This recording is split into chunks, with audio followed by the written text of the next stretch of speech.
पापा, बोलो बेटा। ये सब लोग मिडिल क्लास इतना करते रहते हैं, इसका मतलब क्या होता है मिडिल क्लास का? मिडिल क्लास मतलब हम बेटा। हाँ नहीं, वो तो पता है कि हम मिडिल क्लास हैं, पर इसका मतलब क्या एग्जैक्टली? हम मिडिल क्लास कैसे हैं?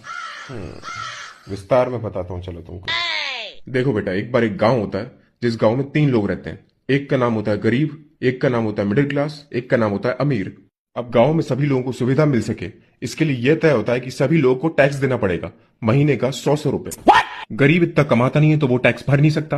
अमीर के पास अपने जुगाड़ है तो वो कुछ ना कुछ करके अपना टैक्स बचा लेता है। अब बचा मिडिल क्लास जिसको पूरा टैक्स भरना पड़ता है।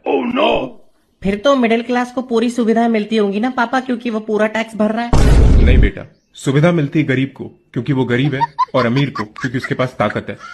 तो हमें क्या मिलता है पापा? बेटा, हमें मिलता है एक सर्टिफिकेट कि हम गरीब और अमीर दोनों के अन्नदाता हैं। हमारे टैक्स के पैसों से गरीब के घर में राशन पानी भिजवा देती है सरकार, और हम जो लोन के ऊपर बैंक को इंटरेस्ट का पैसा देते हैं, वही पैसा बैंक किसी अमीर आदमी को देता है ताकि वो अमीर आदमी इस देश को छोड़कर भाग जाए।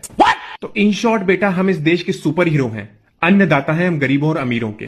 मिडिल क्लास बहुत बड़ा सुपर हीरो। समझ गया पापा।